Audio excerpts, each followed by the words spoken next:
Remember the stores you grew up with, the ones that shaped your childhood shopping trips.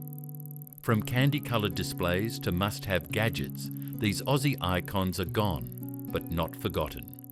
Let's take a trip down memory lane with 15 lost Aussie stores only true Australians will remember. Before Spotify playlists and algorithm-made mixtapes, there was a place every Aussie teen knew by heart: Sanity. The fluorescent glow, the wall of new release CDs, and that unmistakable click of a DVD case opening. It all felt like stepping into the soundtrack of your own life. Sanity wasn't just a music store, it was a national ritual. At its peak, more than 150 stores stretched across every state and territory, from buzzing city malls to quiet regional centres, where it doubled as the unofficial hangout spot. You'd wander in after school, sample the latest chart hits, argue with your mates about which album slapped harder, and walk out clutching a fresh CD like treasure.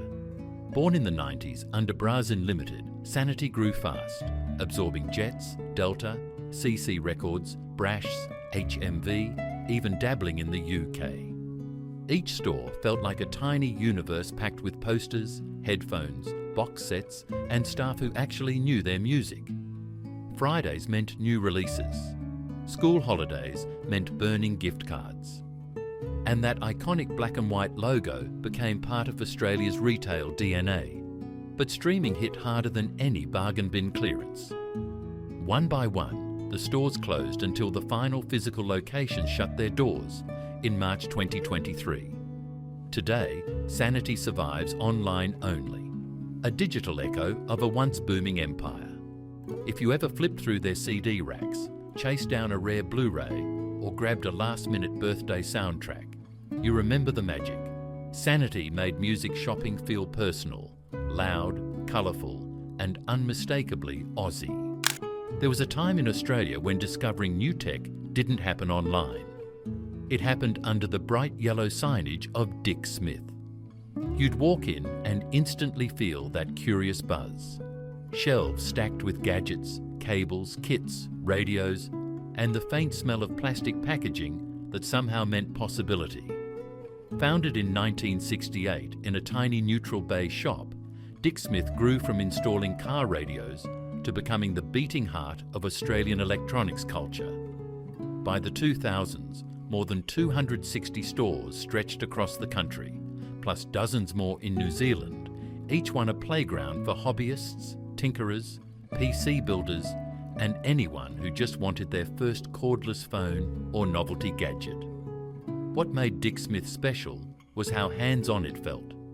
You didn't just buy electronics, you learned them. Kids grabbed project kits, uni students loaded up on components for assignments, and every Christmas, half the country seemed to be unboxing something with that iconic DSE sticker on it. Whether you were hunting for a soldering iron, a fresh set of AA batteries, a Commodore 64, or the mysterious Wizard console, Dick Smith had you. But after ownership changes, shifting strategies, and the rise of online retailers, the stores slowly faded. In 2016, the final location switched off their lights for good. Today, the Dick Smith name survives only online under Kogan, an echo of a brand that once taught Australia how to plug in, power up, and dive into tech with wide-eyed excitement. If you ever built something from a Dick Smith kit, you remember. It wasn't just a store, it was where curiosity lived. Before Australia had aisle scanning apps and online grocery delivery, there was a supermarket where saving money felt like a small daily victory. Bielo. You didn't go there for fancy displays or artisan anything. You went because Bielo promised exactly what its slogan later declared: why pay more? And for nearly 4 decades, that promise shaped the weekly shop for millions of Aussie families. Starting in 1979, with 2 converted hardware stores in the Adelaide Hills, Buy Low quickly grew into a discount powerhouse. By the late 80s, it dominated South Australia, running scanning tech before anyone else, and delivering the kind of budget meat packs and bulk bargain shoppers still talk about. When Coles Myer bought the chain in 1987, expansion exploded. Queensland, NSW, Victoria, even WA's Newmart stores eventually joined the bright red BI-Low family. And who could forget Mega Fresh? Giant produce displays, bright colours, quirky in-store mascots. It felt like grocery shopping mixed with a fun fair. Through the 90s and early 2000s, BI-Low kept growing, absorbing Franklin sites and opening new stores faster than competitors could react. Then came the slow fade. Rebranding efforts stumbled, bargain lines vanished, and shoppers drifted toward bigger, sleeker competitors. One by one, stores were rebadged as Coles or shut entirely. Finally, in 2017, the last remaining BI-Low in Shayla Park closed its doors. If you ever pushed a squeaky BI-Low trolley down those wide red-trimmed aisles, you remember it well. The place where your family's grocery budget went further than anywhere else. BI-Low wasn't just a supermarket, it was the Aussie battler's weekly lifesaver. Long before streaming queues and autoplay trailers, Australians spent their Friday nights doing something far more exciting, heading to Blockbuster. The glow of that blue and yellow sign meant one thing. Tonight, you were watching something special. And for decades, that ritual defined weekend life across the country. Blockbuster arrived in Australia during the 90s video rental boom, quickly becoming the nation's ultimate movie temple. Bright aisles packed with new releases, walls lined with ex-rentals, and that unmistakable plastic case click. It all created a sense of adventure. Kids raced to the games section, parents browsed the weekly specials, and everyone hoped the last copy of the new Blockbuster hadn't been snapped up. But times changed. As DVDs gave way to digital downloads and streaming took over, video stores struggled to stay alive. One by one, Blockbuster locations dimmed their lights. The final Australian branch, Morley, in Western Australia, closed in March 2019, marking the end of an era for Aussie movie lovers.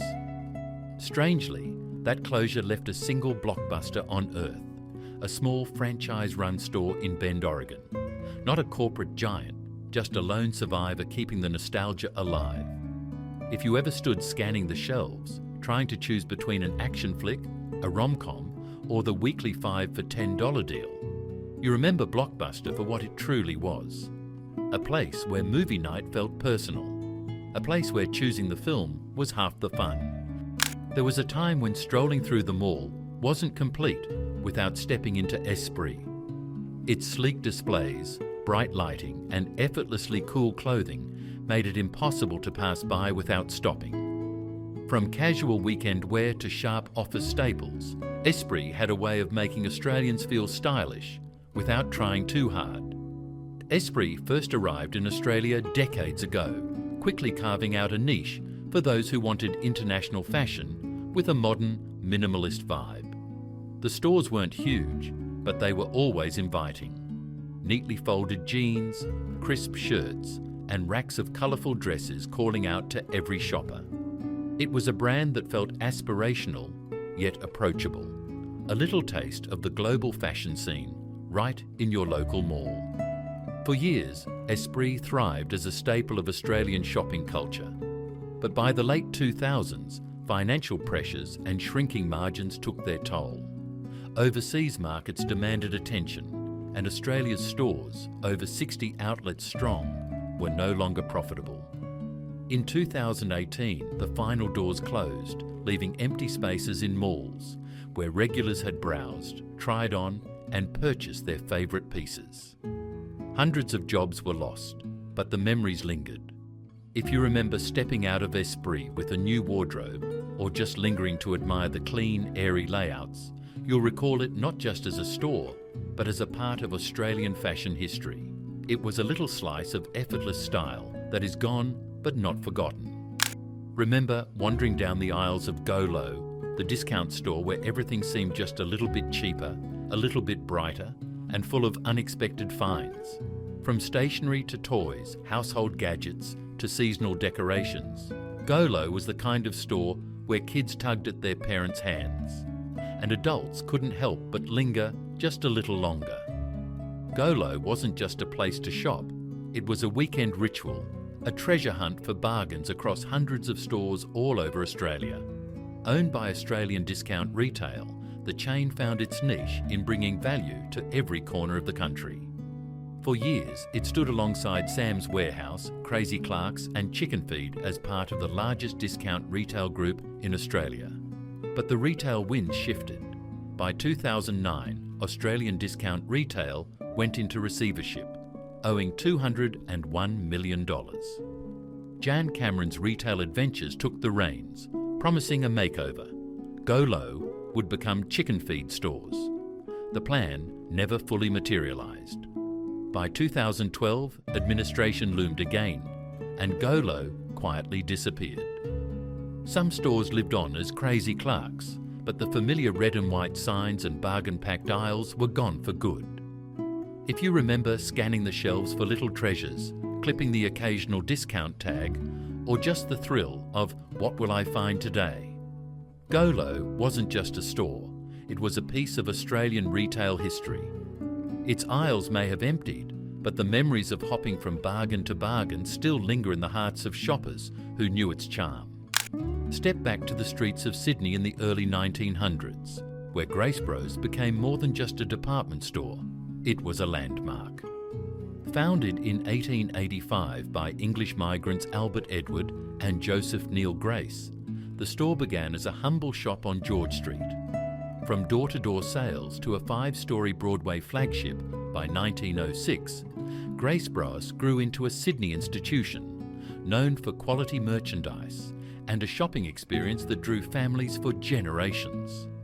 Over the decades, Grace Bros expanded beyond the city, opening suburban stores across New South Wales and the Australian Capital Territory. This move ensured its survival, while many of its contemporaries, like Anthony Horden and Sons and Mark Foy's, faded away. For Sydney siders, a trip to Grace Bros wasn't just shopping, it was an outing, with elegant displays, friendly service, and the excitement of finding the latest fashions, homewares, or toys under one roof. In 1983, Myer acquired Grace Bros, but the iconic name lingered for another 2 decades, a nostalgic reminder of its heritage. By 2004, the Grace Bros name was retired entirely, with all stores rebranded as Myer. The change marked the end of an era, but the memories remained etched in the minds of those who wandered its aisles. If you recall the scent of polished floors, the clink of cash registers, or the anticipation of the Broadway store window displays, you know Grace Bros wasn't just a shop. It was a piece of Sydney's heart and soul, a cherished chapter in Australian retail history. Before online shopping dominated every corner of our homes, Tandy Electronics was the go-to destination for Aussies chasing the latest gadgets. Originally a branch of the American Tandy Corporation, Tandy entered Australia in 1973, bringing the Radio Shack-style electronics experience to Sydney from a modest office and warehouse in Rydalmere. Early competition was fierce, with local entrepreneur Dick Smith famously warning the government that Tandy could unfairly dominate the Australian market. But the stores quickly grew, opening across major cities and suburbs. Tandy became synonymous with audio gear, radios, and the iconic realistic brand.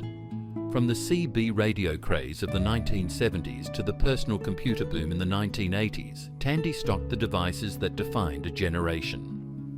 Its TRS-80 computers were particularly memorable, bridging the gap between hobbyist electronics and mainstream computing. The company incorporated as Tandy Australia Limited in 1982 and soon moved into a $6 million home office and distribution centre in Mount Druitt, cementing its status as a serious player in the local electronics market.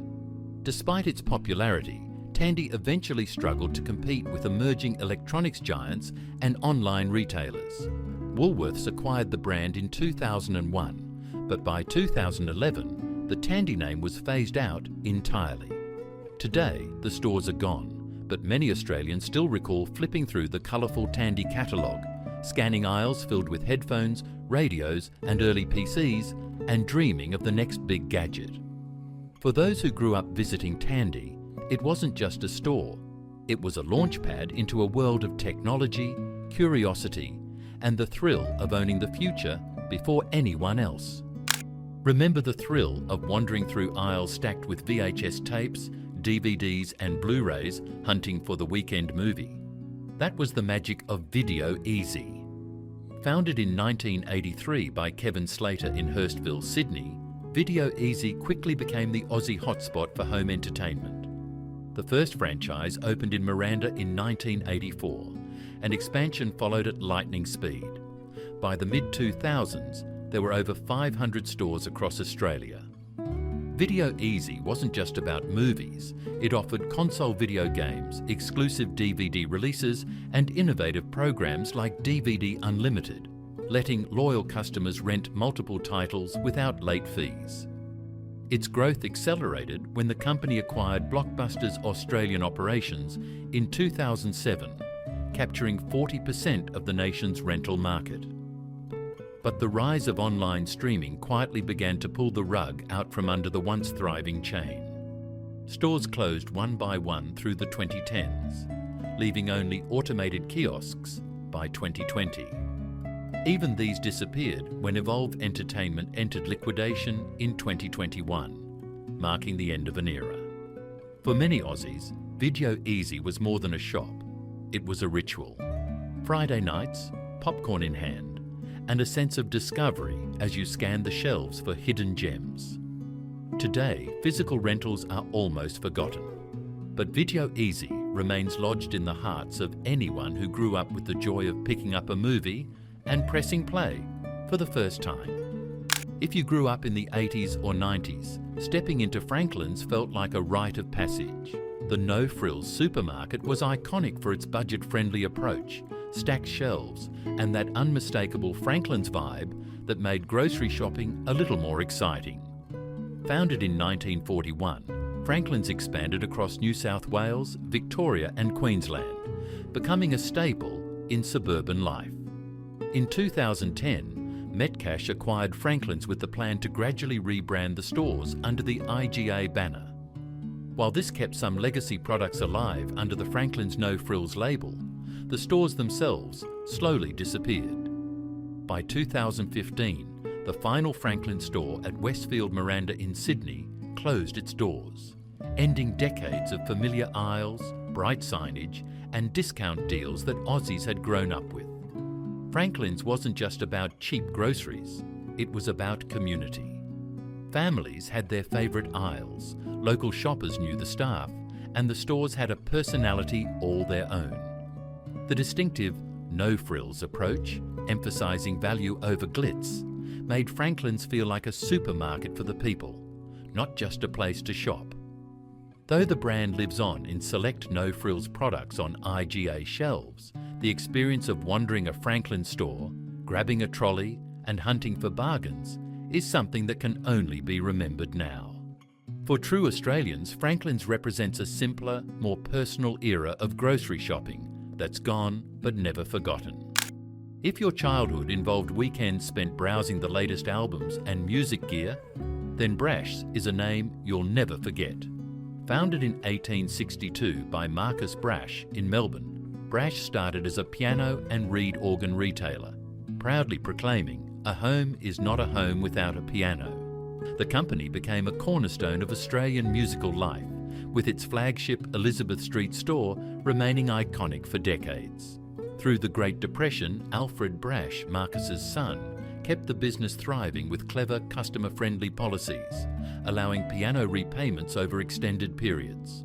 After World War II, Brashs expanded into white goods, vinyl records, pre-recorded and blank cassettes, and eventually hi-fi stereos, microwaves, VCRs, and televisions. The 1970s and 80s saw Brashs become the go-to destination for music enthusiasts and home electronics across Victoria and beyond. By the 1990s, Brashs operated over 100 stores nationwide and even ventured briefly into New Zealand, taking over HMV locations. However, financial struggles and changing technology led to the decline of the once mighty chain. By the early 2000s, Brashs had vanished from the high streets, leaving only memories of browsing racks of records, testing stereo systems, and catching the latest releases. Though Brashs is no longer a part of Australian retail, for those who grew up with the brand, it represents more than a store. It's a nostalgic snapshot of a time when music and technology were exciting treasures, discovered in the aisles of a local Brashs. Remember wandering through shopping centres searching for the perfect pair of jeans? For many Australians, Jeanswest was the go-to destination for casual, stylish denim. Founded in 1972 in Queensland, the brand quickly expanded across the country, becoming synonymous with reliable, everyday fashion. From teens hunting the latest trends to families stocking up on affordable basics, Jeanswest was everywhere, and its stores were a staple on Australian high streets for decades. The 1990s and 2000s were peak times for the retailer, with over 90 physical stores nationwide. Jeanswest offered not just jeans but casual clothing, jackets and accessories, giving Aussies of all ages a one-stop shop for everyday wear. The friendly store layouts and staff made the shopping experience welcoming, and the brand's focus on affordability and style resonated with a broad audience. However, by March 2025, Jeanswest faced tough retail conditions. The parent company entered voluntary administration, citing consumers spending less, rising costs, and the ongoing cost of living crisis. All physical stores were closed, leaving just an online presence. While shoppers can still grab their favourite Jeanswest styles online, the tactile experience of browsing racks, trying on denim, and hunting seasonal sales is gone. Though the high street stores are no longer part of our weekly shopping trips, Jeanswest lives on digitally. For many, it remains a nostalgic symbol of casual Aussie fashion and the simple joy of finding that perfect fitting pair of jeans on a Saturday afternoon. For decades, Ed Harry was the place Aussie men turned to for stylish, high-quality menswear. From sharp suits for office meetings to casual weekend attire, Ed Harry offered everything a man might need to look his best. Founded in the 1980s, the chain expanded steadily across Australia, and at its peak it operated 87 stores nationwide. Shopping at Ed Harry was more than just buying clothes. It was about experiencing polished customer service and browsing collections that seemed to understand exactly what Australian men wanted. The 2000s saw the brand thrive in suburban malls and city shopping centres alike. With a reputation for quality tailoring and a wide range of business and casual wear, Ed Harry became a trusted household name. Customers loved the mix of classic and contemporary styles, often returning season after season for updated collections. Unfortunately, the retail landscape changed rapidly. By early 2019, Ed Harry struggled against fierce competition, declining foot traffic, and the rise of online shopping. The company entered voluntary administration, and administrators from KPMG confirmed that all 87 stores would close. Nearly 500 employees lost their jobs, and Australian men lost a familiar and reliable menswear destination. Though the physical stores are gone, memories of browsing racks of suits, jackets and shirts at Ed Harry remain vivid. For many, it symbolises a time when shopping for menswear was about style, service, and the joy of finding that perfect outfit in person. If you were a kid, or even just a curious adult, in the 2000s, stepping into a Curious Planet store was like entering a treasure trove of wonders.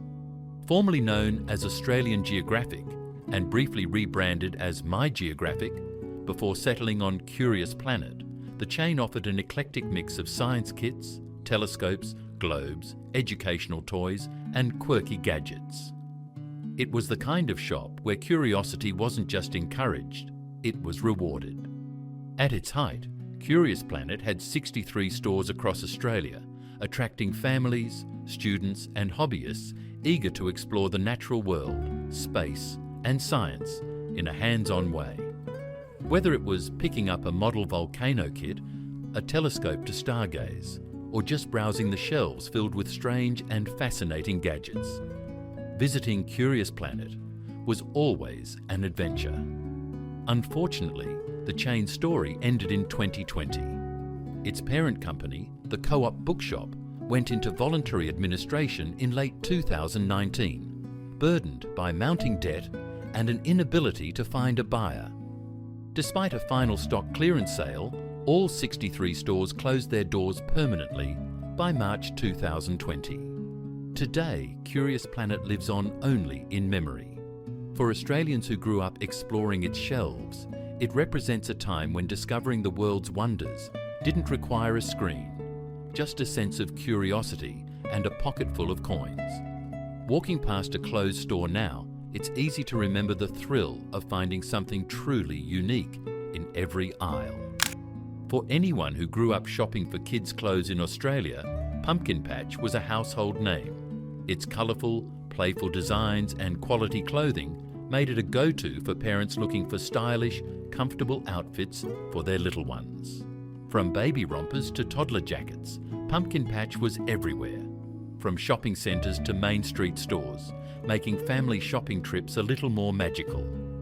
Founded in New Zealand in the 1990s, the brand quickly expanded into Australia, capturing the hearts of parents and children alike. At its peak, Pumpkin Patch operated dozens of stores nationwide, with bright displays and friendly staff that made shopping feel fun and personal. For many families, visiting Pumpkin Patch was a ritual, and the brand became synonymous with Australian childhoods during the 2000s. Unfortunately, the retail landscape changed rapidly. The company was placed into receivership in October 2016, and all physical stores were closed by early 2017, ending an era of in-person family shopping experiences.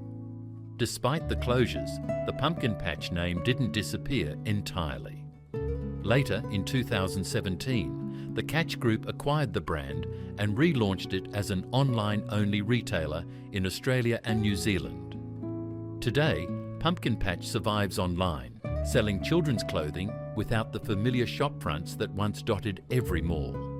Walking past a closed Pumpkin Patch store now, parents and kids alike might remember the colourful displays and the joy of trying on the latest tiny outfits. Though the stores are gone, the memories of bright, playful fashion linger in the hearts of those who grew up with the brand. And there you have it, 15 Aussie stores that once filled our streets, our shopping bags, and our memories. They may be gone, but the stories, the laughs, and the nostalgia live on. Which of these stores do you remember most? Let us know in the comments below.